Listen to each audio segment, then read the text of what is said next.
함께하는 교회는 하나님이 함께하고 우리의 이웃이 함께하는 하나님의 아름다운 공동체입니다.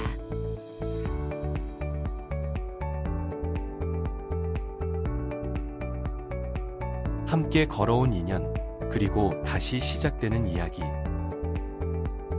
2026년 9월 6일 주일 오후 4시 함께하는 교회 창립 2주년 감사 예배로 여러분을 초대합니다.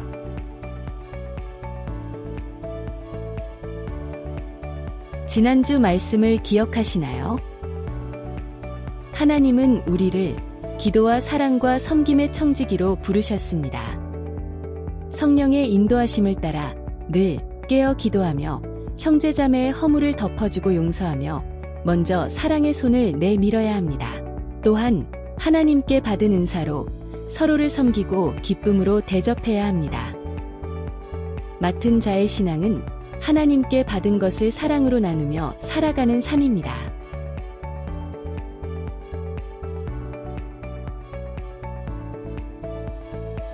오늘은 나의 영혼아 하나님을 바라라 라는 제목 아래 시편 62편 1절부터 12절까지의 말씀을 본문으로 전성재 담임 목사님께서 하나님의 말씀을 전하십니다.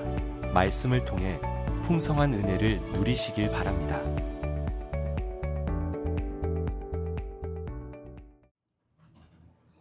오늘 우리가 함께 볼 말씀 시편 62편 말씀입니다.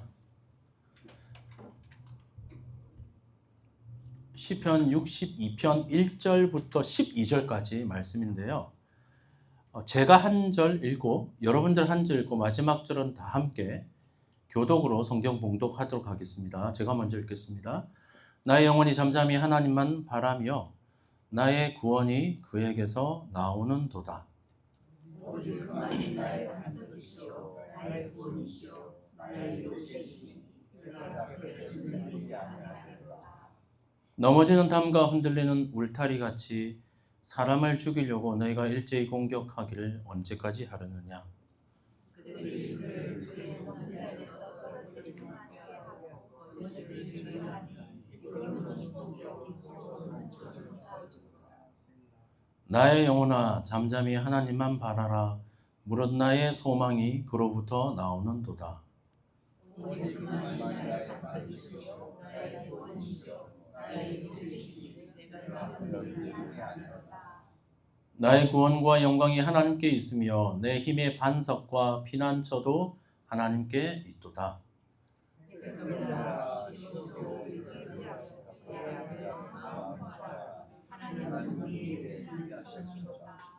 아 슬프도다. 사람은 입김이며 인생도 속임수이니 저울에 달면 그들은 입김보다 가벼우리로다.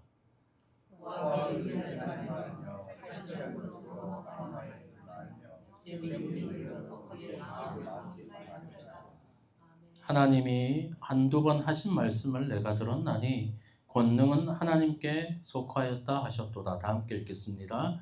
주여 인자함은 주께 속하오니 주께서 각 사람이 행한 대로 갚으심이니이다. 아멘. 오늘 우리가 읽은 이 시편 62편 이 말씀은 다윗이 쓴 다윗의 시편입니다. 시라는 것은 인간의 감정과 사상이 그 시의 언어와 운율과 이미지 가운데 압축되어 담겨져 있는 문학 양식입니다.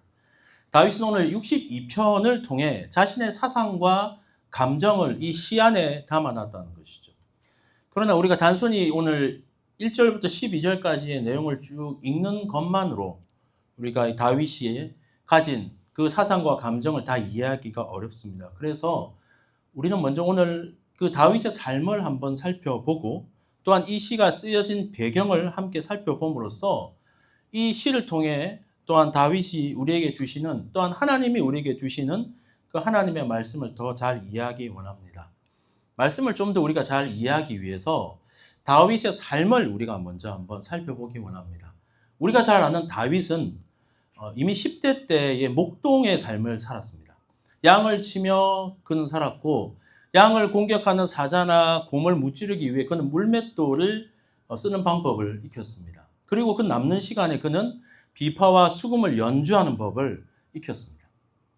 그러다가 하나님의 사람 사무엘이 그에게 와서 장차 왕으로 세워질 기름 부음을 합니다. 그리고 나서 어떤 일이 있냐면 이스라엘과 블레셋의 전쟁이 일어나고 우리가 잘 아는 다윗이 그 물맷돌을 가지고 골리앗을 쓰러뜨리는 일이 발생합니다. 그때 여인들이 하는 말이 그 당시에 왕이었던 사울을 향하여서 사울이 죽인 자는 천천히지만 이 다윗이 죽인 자는 만만이다라고 춤을 추며 노래를 합니다. 이 말을 들은 사울이 너무나 분하고 시기가 나고 그 안에 악신이 쓰여서 다윗을 죽이려고 합니다. 그래서 다윗은 20대 때의 삶은 거의 이 사울에게 쫓겨서 광야와 또한 이 배회하면서 혼자서 외로운 그 삶을 살았다는 것이죠. 그러다가 다윗이 30이 되어서 나이 30이 되어서 이스라엘의 왕이 됩니다. 그리고 나서 이스라엘의 통일 왕후의 왕이 되어서 30대와 40대는 이 태평성들을 누리게 됩니다. 그러다가 다윗이 50대가 되어 50대 우리가 잘 아는 이 우리아의 아내 밧세바를 범하는 사건이 일어납니다. 그리고 우리아는 간접 살인을 하게 되죠. 그러다가 이 다윗이 왕으로 계속 있다가 60대가 되어 다윗이 어려운 일을 당하게 되는데 자신의 아들 압살롬에게 반역을 당합니다. 그러니까 압살롬이 다윗을 쫓아내고 왕으로 반역을 일으키는 일이 일어납니다. 다윗의 생애 70까지 살은 것을 보면 이 인생의 마지막 때에 이런 어려움을 당했다는 것이죠. 오늘 읽은 이 시편 62편 말씀은 어떤 배경이 있냐면 방금 제가 말씀드린 다윗의 생애 가운데 60대에 일어났던 자신의 아들 압살롬이 자기가 왕임에도 불구하고 압살롬이 반역을 일으켜 이 다윗을 쫓아내는 그런 사건이 있었던 그때의 배경입니다. 그가 왕이었음에도 불구하고 자기 아들한테 쫓겨나가서 어떻게 나가는 모습을 성경에 기록하고 있는데요. 사무엘하 15장 30절 말씀 이렇게 말씀을 하고 있습니다. 말씀을 한번 읽어보도록 하겠습니다. 시작.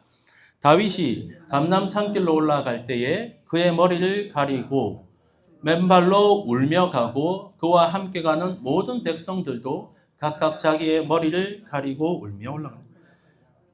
왕이었던 다윗이 자신의 사랑하는 아들로부터 배신을 당하고 또한 왕의 자리에 쫓겨나서 신발도 신지 못하고 맨발로 울면서 그 도망을 가는 모습을 성경은 기록하고 있다는 것이죠. 다윗의 가장 비참하고 가장 슬픈 상황 가운데에 오늘 이 시편은 쓰여졌다라는 것입니다. 참 놀라운 것은 뭔지 아십니까? 오늘 우리가 말씀을 쭉 읽었지만 그 말씀 어디에도 다윗이 슬프다고 다윗이 이 너무나 분하다는 내용보다는 다윗의 이 시편의 내용을 보면 너무나도 평온하고 놀라울 만큼 평안한 모습을 우리는 본다라는 것입니다. 왜냐하면 다윗은 그의 인생 가운데에 하나님이 하시는 놀라운 일들을 너무나도 많이 경험했고 또한 하나님이 어떤 분이신지 그는 너무나 잘 알고 있었기 때문입니다.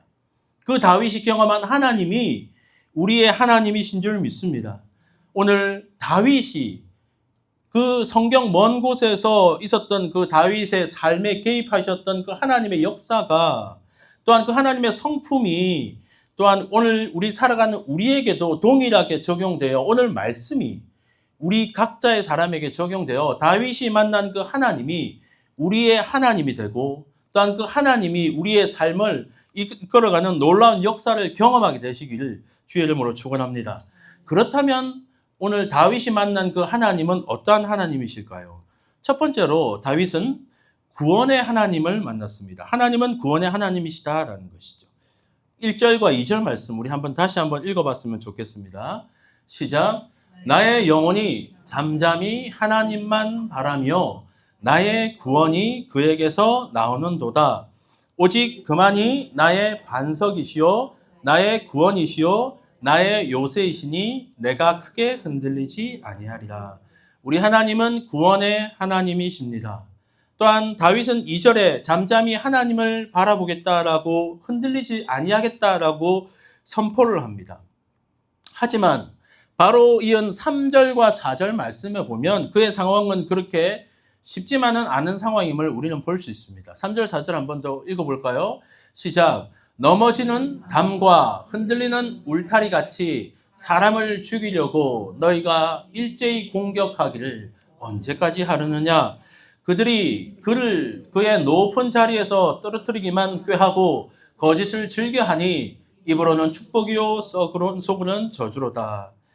다윗은 이스라엘 왕으로 나라를 잘 통치하고 있었지만 자기의 아들 압살롬에게 자기의 왕의 자리를 빼앗겼습니다. 근데 이 압살롬은요, 이 다윗의 왕의 자리를 뺏기 위해 치밀하게 준비를 했습니다. 그 시작은 어떻게 시작을 했냐면 다윗에게 여러 배다른 아들들이 있는데 그 중에 가장 큰 아들이 암논이라는 아들이 있습니다.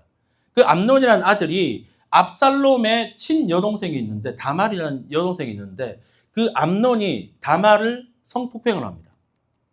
너무나도 지금 들어도 굉장히 너무나도 좋지 않은 범죄를 저질렀는데도 불구하고 아버지였던 다윗이 그 일에 대해서 아무런 반응을 보이지 않습니다. 압살롬은 그것에 대해서 너무나 크게 분노를 했지만 그는 2년 동안을 참습니다. 2년 동안을 그 분노를 삼키며 자신의 친여동생이 성폭행 당한 사건을 가지고 마음에 품고 칼을 갈기만 기다립니다. 그리고 2년 후에 압살롬이 직접 암논을 죽이게 됩니다. 암논을 죽이고 나서 압살롬은 자기의 외가댁인 구술 지역으로 도망을 갑니다. 그리고 3년 동안을 거기서 숨어 지냅니다. 왕이 될 압살롬이 3년 동안을 그 자리에 있으니 당시에 군대 장관이었던 요압이 다윗에게 이야기하기를 당신의 아들을 다시 이스라엘로 불러들입시다 라고 이야기를 해요. 그리고 다시 압살롬이 이스라엘로 옵니다. 이스라엘로 오지만 2년 동안을 자기 아버지하고 아무런 말도 하지 않고 냉랭한 사이로 있습니다. 그 2년을 포함해서 압살롬은 4년 동안 이 이스라엘의 왕이 되어 또한 다윗의 자리를 뺏기 위해서 준비를 합니다. 이스라엘 백성들이 재판을 받기 위해 이스라엘 성으로 올라오면 예루살렘 성으로 올라올 때에 이 압살롬이 왕이기 때문에 왕자이기 때문에 백성들이 절을 해야 되는데 그 압살롬이 절을 받지 않고 도리어 그들을 안아주고 그들의 마음을 뺏기 시작합니다. 뿐만 아니라 그러다가 4년을 시간을 보내고 민심을 뺏기 시작하고 그리고 나서 압살롬이 한 것이 뭐냐면 다윗 왕에게 이제 하나님 앞에 내가 서원한 제사가 있기 때문에 제사를 드리러 가야 된다라고 이야기를 합니다. 그리고 그가 간 장소가 어디냐면 헤브론이라는 장소입니다. 근데 이 헤브론이라는 장소가 어떤 장소냐면 다윗이 왕으로 세워질 때에 즉위할 때 그 장소가 헤브론입니다. 그런 상징적 의미를 두기 위해 압살롬은 헤브론으로 가서 거기서 반란을 일으킵니다. 그리고 반란이 일어나자마자 다윗의 아주 책사였고 머리가 아주 똑똑한 아히도벨이라는 사람이 있는데 그 똑똑한 사람이 압살롬의 편에 서게 되고 또한 다윗의 군대 장관 또 군인 또 장관이었던 아마사라는 사람이 압살롬의 편에 서게 됩니다. 뿐만 아니라 200명이나 되는 그 이스라엘의 원로들이 압살롬의 편에 서게 됩니다. 이런 반란이 일어나는 혼란스러운 상황 가운데에 다윗은 자기들이 따르고 있는 지지하는 세력이 있기 때문에 칼을 들고 같이 맞서 싸울 수도 있지만 하나님의 성 또한 자기 아들과 칼을 들고 싸우는 것, 피를 흘리는 것에 대해서 그것을 하지 않고 오늘 아까 우리가 읽었던 것처럼 그는 울면서 신발을 벗고 그 성을 떠나 자기를 따르는 무리들과 함께 도망을 하게 됩니다. 그런 상황이 오늘의 상황이라는 것입니다. 이처럼 이런 상황들 가운데에 오늘 말씀, 아까 3절과 4절의 말씀이 그 의미가 그 말씀 안에 다 포함되어 있다는 것이죠. 우리 말씀을 3절, 4절 다시 한번 더 읽어볼까요? 좀 새롭게 다가올 수 있는데 한번 읽어보겠습니다. 시작. 넘어지는 담과 흔들리는 울타리 같이 사람을 죽이려고 너희가 일제히 공격하기를 언제까지 하려느냐? 그들이 그의 높은 자리에서 떨어뜨리기만 꾀하고 거짓을 즐겨하니 입으로는 축복이요 썩으로는 저주로다. 여러분 배신을 당해보신 적이 있으십니까? 믿었던 친구나 직장 동료나 그런 사람으로부터 배신을 당해보신 적이 있으십니까? 심지어 가족이 또한 부모나 자식으로부터 배신을 경험해 보신 적이 있으실 수 있습니다. 배신을 당하면 믿었던 만큼 배신을 당한 상처가 크고 가슴이 아픕니다. 다윗은 사랑하는 자식에게 배신을 당했습니다. 다윗은 누구보다 가슴이 아팠고 또한 누구보다 상처가 깊었을 것입니다. 그럼에도 불구하고 그는 고백하기를 나의 영혼이 잠잠히 하나님만 바라본다라고 말하고 있다는 것입니다. 그가 말한 그 잠잠이란 뜻은 멈추다, 조용히 있다라는 뜻이고 바라보다라는 뜻은 주목하다, 의지하다, 내 모든 주권을 하나님께 넘긴다라는 의미를 가지고 있습니다. 그러므로 다윗이 말하는 이 나의 영혼이 잠잠히 하나님을 바라본다는 말은 멈춰 서서 조용히 하나님을 주목하고 그분을 의지하여 내 모든 주권을 주님께 넘긴다라는 것입니다. 오늘 다윗이 우리에게 이것을 이야기하고 있는 것은 이와 같은 위기의 상황, 억울한 상황, 긴급한 상황에 있다 보면 여기에 있는 믿음이 아무리 좋은 사람이라 할지라도 그런 상황에 처하다 보면 사람이 흔들리고 또한 하나님을 대적하고 하나님을 향하여 비난과 불신의 말을 쏟아낼 뿐만 아니라 결국에 가서는 하나님의 영광을 가리기 쉽기 때문입니다. 그러나 우리가 이런 총체적인 위기와 이런 어려운 상황 가운데서도 우리가 기억해야 할 것은 뭐냐면 오직 구원이 하나님께로부터 나온다라는 것입니다. 여러분, 주님은 우리의 반석이시오, 구원이시오, 우리의 요새이십니다. 우리가 그것을 믿는다면 우리는 결코 흔들리지 아니하고 온전히 주님을 바라보게 될 줄 믿습니다. 이스라엘 백성들을 한번 생각해 보십시오. 바로의 손에서 벗어나 또한 출애굽을 한 이스라엘 백성들이 광야를 지나 그들이 홍해 앞에 섰습니다. 홍해 앞에 섰을 때 바로가 보낸 군사들이 그 이스라엘 백성들을 죽이려고 뒤에서 쫓아옵니다. 홍해는 막혀 있습니다. 그때 이스라엘 백성들이 차라리 애굽에서 죽게 하지 왜 우리를 이곳까지 끌고 와서 이곳에서 죽이려 하느냐라고 모세를 향하여 하나님을 향하여 원망합니다. 그때에 모세가 하나님으로부터 말씀을 듣고 그가 하는 말이 출애굽기 14장 13절과 14절 말씀, 이 말씀 우리 함께 읽어봤으면 좋겠습니다. 시작.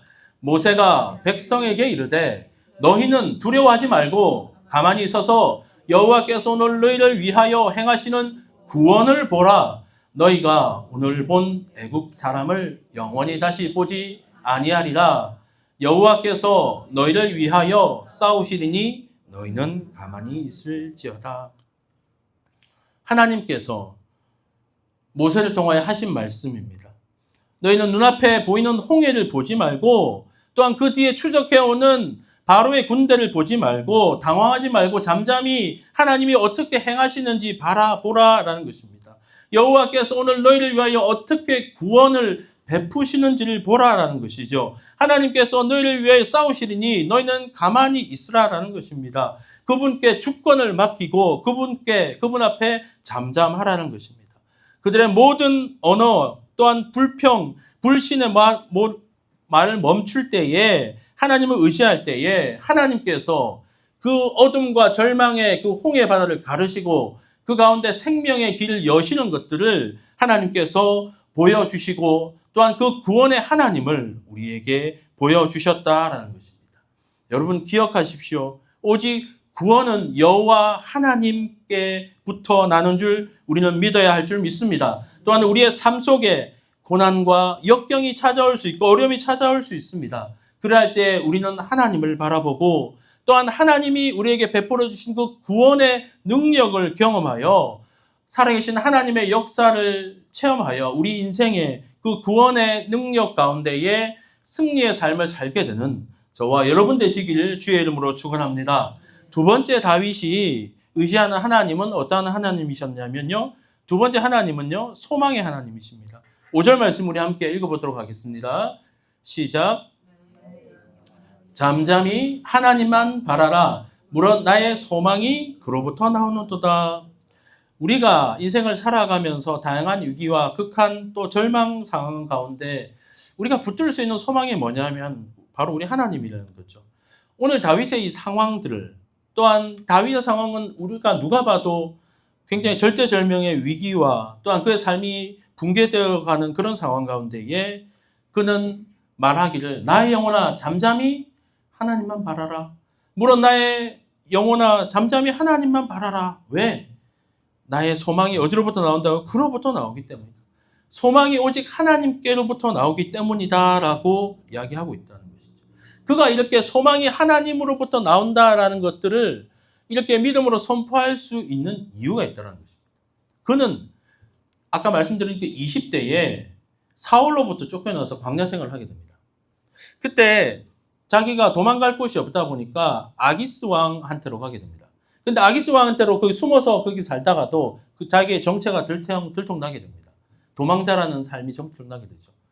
그리고 나서 그 아기스 왕과 수군사들이 다윗을 징계하려고 벌하려고 할 때에 다윗이 어떤 기질을 펼치냐면 성경에 보면 다윗이 미친 척을 합니다. 침을 질질 흘리고 미친 척을 합니다. 이런 상황까지 가게 된 거죠. 다윗이 인생의 바닥까지 가게 됩니다. 그리고 나서 다윗이 너무나도 큰 절망과 자괴감과 자책감이 들어서 그는 간 곳이 어디냐면 아둘람 굴이라는 곳에 가게 됩니다.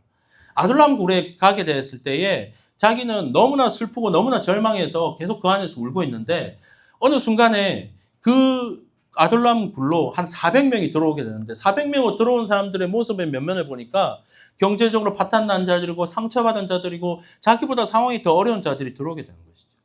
그리고 나서 이 다윗이 아둘람 굴에서 자기는 숨어서 그곳에 피난하기 위해 들어갔던데 그곳에서 자기가 하나님 앞에 깨달은 것이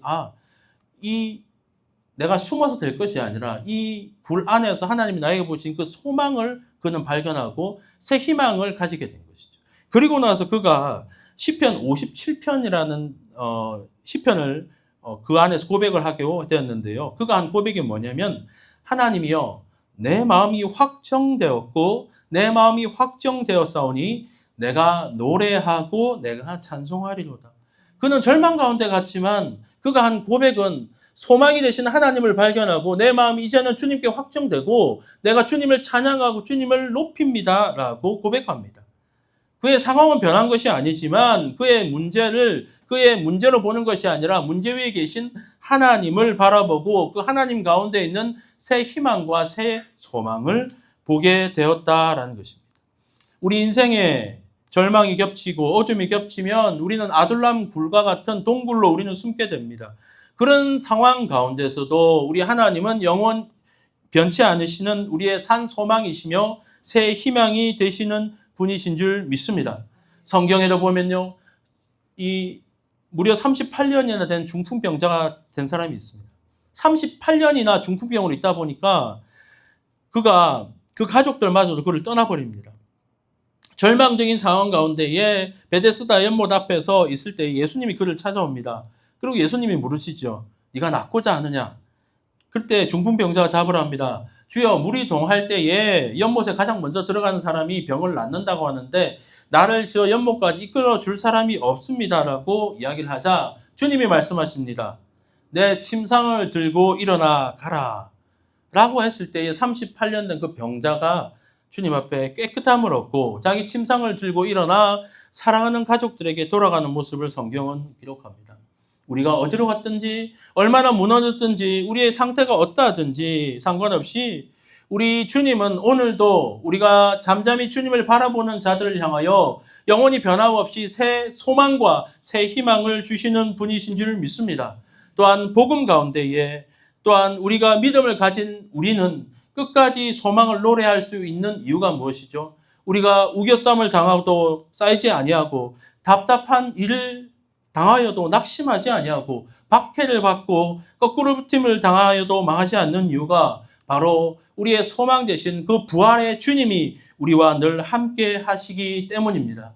여러분 혹시 절망적인 상황이나 답답한 상황 가운데 살아가고 있지 않습니까? 절망하지 마십시오. 실망하지 마십시오. 다윗의 하나님이 우리의 하나님이십니다. 하나님의 때는 우리에게 다가오고 있습니다. 말씀을 준비하면서 절망적인 상황을 생각하다 보니 이제 곧 9월 6일이 되면 교회가 이제 2주년이 되는, 개척한 지 2년이 되는 그런 시기인데 제가 처음 2년 전 이맘때 그 예배 드렸던 그 상황들이 생각나더라고요. 8월 첫 주부터 해서 저희 가족 5명이 예배를 드리기 시작했는데 교회를 시작하려고 할 때 다들 그 상황들이 LA 지역의 사람들이 빠져나가기 시작하고 교회를 개척하기엔 너무나도 악조건이었습니다. 이 지역에서 교회를 시작한다는 것 자체가 제가 조언을 구하는 모든 목사님들도 주위의 분들도 말리고 그런 절망적인 이야기를 했었습니다. 그래서 8월에 그때 우리가 예배를 드리기 시작하고 또한 2년 전에 예배 드리는 게 엊그제 같은데 여러분 주위를 한번 둘러보십시오. 하나님께서 얼마나 많은 크고 놀라운 일들을 행하셨는지요. 정말 하나님께서 마치 38년 된 병자를 일어나 걸어라 하고 기적을 경험한 것처럼 하나님의 놀라운 역사가 하나님의 교회를 통해 지금도 그 소망의 일들을 이루고 계신다는 것들을 우리 함께하는 교회를 통해 하나님은 우리에게 보여주시는 줄 믿습니다. 하나님이 함께하시고 하나님이 또한 함께한 이곳에 주님의 소망이 있고 또한 함께한 이곳에 하나님이 우리에게 이웃을 통해서 함께 소망을 가꾸어 나가고 아름다운 공동체로 세워 나가는 놀라운 일들을 주님은 지금도 행하고 계신다라는 것입니다. 시편 기자가 오늘 이 고백을 합니다. 오직 그만이 나의 반석이시오 나의 구원이시오 나의 요새이시니 내가 흔들리지 아니하리라. 오늘도 하나님께서는 하나님을 향하여 소망을 가지고 하나님을 향하여 잠잠히 바라보는 그런 자들을 향하여서 소망이 되시며 참된 기쁨이 되시며 새 희망이 되시는 분이신 줄 믿습니다. 그 소망 가운데에 믿음의 길을 온전히 걸어갈 수 있게 되는 저와 여러분 되시기를 주의 이름으로 축원합니다. 또한 다윗이 만난 하나님은 어떠한 하나님이신가? 세 번째 우리 하나님은요. 피난처가 되시는 분이십니다. 8절 말씀 우리 함께 말씀을 읽어보도록 하겠습니다. 8절 읽어보겠습니다. 시작. 백성들아 시시로 그를 의지하고 그의 앞에 마음을 토하라. 하나님은 우리의 피난처로다. 믿음의 사람들에게는요. 문제가 있는 것이 아니라 다만 기도 제목이 있다라는 말이 있습니다. 하나님 없는 사람들에게는 문제를 만날 때 그 문제만 바라보고 묵상하다 보면 염려와 탄식이 늘어나지만 믿음의 사람들은 그 문제를 가지고 하나님 앞에 나아갑니다. 왜냐하면 이 하나님 앞에 우리가 나아갈 때에 그걸 들으시고 그것을 해결해 주시고 응답해 주시는 분이 계시기 때문입니다. 우리 인생에 많은 것들이 이 다윗처럼 담이 흔들리고 울타리가 흔들리고 모든 총체적인 위기가 오는 그런 상황 가운데에 하나님은 다윗과 같은 하나님 우리들 앞에 이야기를 하십니다. 너의 마음을 토하라. 하나님 앞에 나와서 너희들의 기도의 제목을 하나님 앞에 내어놓아라. 왜냐하면 하나님은 우리의 뭐가 되신다고요? 피난처가 되시기 때문이다. 말씀하고 있다는 것입니다. 빌립보서 4장 6절과 7절 말씀에 이런 말씀이 있습니다. 아무것도 염려하지 말고 다만 모든 일에 기도와 간구로 너희 구할 것을 감사함으로 하나님께 아뢰라. 그리하면 이 모든 지각이 뛰어난 하나님의 평강이 그리스도 예수 안에서 너희 마음과 생각을 지키시리라. 할렐루야. 사람들은요, 극한 위기를 만나면 이리저리 도울 사람을 찾게 되고 또한 사람들을 호소하고 의지하게 됩니다. 또한 그 해결을 하려다 그 과정 중에 큰 상처를 받기도 합니다. 그런 위기 속에 있다 보면 우리 믿음의 사람들도 하나님 없는 사람, 세상 사람처럼 하나님께 원망하고 마음이 강팍해지고 심지어 믿음을 버리고 허탄한 것을 쫓기도 합니다. 그런데 오늘 다윗은 사람을 의지하지 말고 허탄한 것을 쫓지 말라. 그것이 인생의 지혜가 아니다라고 오늘 9절과 10절에 이야기하고 있죠. 9절과 10절 말씀을 한번 읽어보겠습니다. 시작. 아 슬프도다. 사람은 입김이며 인생도 속임수이니 저울에 달면 그들은 입김보다 가벼우니라. 포악을 의지하지 말며 탈취한 것으로 허망하여 지지 말며 재물이 늘어도 거기에 마음을 두지 말지어다. 우리는 시시때때 하나님 앞에 나와서 우리의 마음을 토할 수 있는 것은 우리 하나님이 피난처 되시기 때문입니다. 또한 우리 피난처 되신 하나님은 어떤 분이시냐? 11절과 12절 우리 함께 읽어보겠습니다. 시작. 하나님이 한두 번 하신 말씀을 내가 들었나니 권능은 하나님께 속하였다 하셨도다. 주여 인자함은 주께 속하오니 주께서 각 사람이 행한 대로 갚으시니이다. 극한 위기 속에서도 우리들이 하나님께 나아가 마음을 토로하고 간구할 때에 하나님이 우리의 피난처가 되실 수 있는 것은 주님은 권능이 많으신 분이시며 또한 인자하심, 즉 사랑이 그분 안에 있기 때문입니다. 성경에도 보면 18만 5천의 아수르 군대가 남유다를 침공했습니다. 예루살렘 성을 둘러싸고 군대 장관 적군이 랍사게가 계속해서 이스라엘을 비난하고 조롱합니다. 그때 이스라엘의 왕이었던 히스기야가 하나님 앞에 그들을 조롱하는 그 하나님의 협박 편지를 가지고 전에 나가 주님 앞에 밤이 맞도록 주님 앞에 기도합니다. 기도할 때 하나님 앞에 토로하기 시작할 때 하나님은 놀라운 역사를 일으킵니다. 열왕기하 19장 35절 말씀에 이 말씀 함께 읽어봅시다. 시작. 이 밤에 여호와의 사자가 나와서 아수르 진영에서 군사 18만 5천 명을 친지라. 아침에 일찍 일어나 보니 다 송장이 되었더라. 하나님은 그 마음을 토로하는 자들의 피난처가 되어 주십니다. 그분에게는 권능이 있으며 또한 그분은 인자하신 분이십니다. 범죄하고 허물 많은 우리 인생들도 조용히 주님 앞에 나와 우리의 마음을 토로하면 그분은 우리의 마음을 감싸주시고 우리에게 피난처가 되어 주시는 분이신 줄 믿습니다. 히브리서 4장 16절 말씀에도 그러므로 우리는 긍휼하심을 받고 때를 따라 돕는 은혜를 얻기 위하여 은혜의 보좌 앞에 담대히 나아갈지어다 라고 성경은 우리에게 도전합니다. 사랑하는 성도 여러분, 주님은 지금도 살아계십니다. 또한 주님은 지금도 들으십니다. 또한 주님은 응답하십니다. 시시때때로 주님 앞에 우리의 마음을 토하고 주님 앞에 나아가서 주님의 크신 권능과 또한 인자하심과 주님의 그 놀라운 역사를 경험하게 되는 저와 여러분 되시기를 주 예수 그리스도의 이름으로 축원합니다. 말씀을 정리하겠습니다. 우리 인생에 삶의 담이 무너지고 또한 힘들게 쳐놓은 울타리 흔들리고 주변의 사람들이 우리를 정말 비난하고 욕하고 우리가 무너져 갈 때에 오늘 다윗이 하나님 앞에 한 것처럼 우리는 잠잠히 주님을 바라보기 원합니다. 다윗은 파란만장한 인생을 살았습니다. 또한 그의 인생의 마지막에는 사랑하는 자식에게까지 배신을 당해 자신의 모든 권세와 소유를 빼앗겼습니다. 그럼에도 불구하고 그는 그의 인생을 통해 경험했던 하나님, 그 하나님이 어떠한 하나님인지를 그는 정확히 알고 있었기 때문에 그는 흔들리지 않았습니다.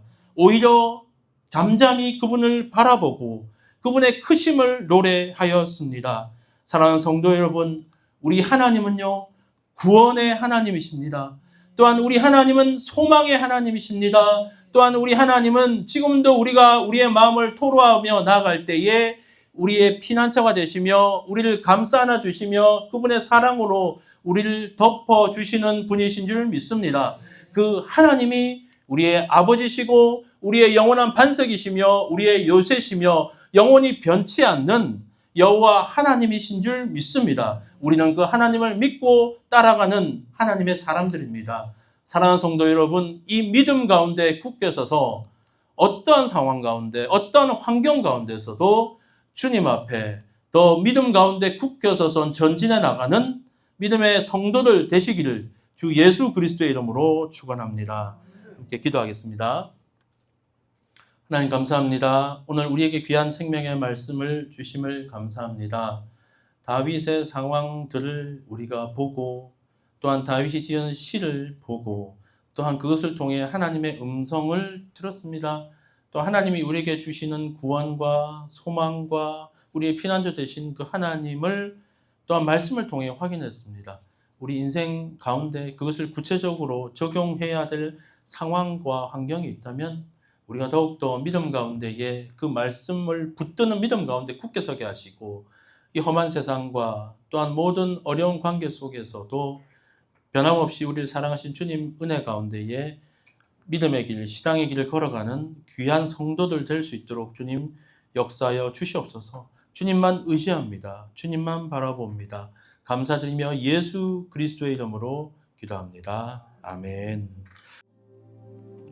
이제는 우리 구주 예수 그리스도의 은혜와 하나님 아버지의 사랑하심과 성령 하나님의 교통하심이 오늘 다윗이 갔던 그 믿음의 길을 따라가고 다윗이 만난 그 하나님, 구원의 하나님, 소망의 하나님, 또한 피난처가 되신 그 하나님을 믿고 따르기로 작정하는 주의 귀한 백성들 머리 위에 이제부터 영원까지 함께하여 주시옵기를 간절히 축원하옵나이다. 아멘.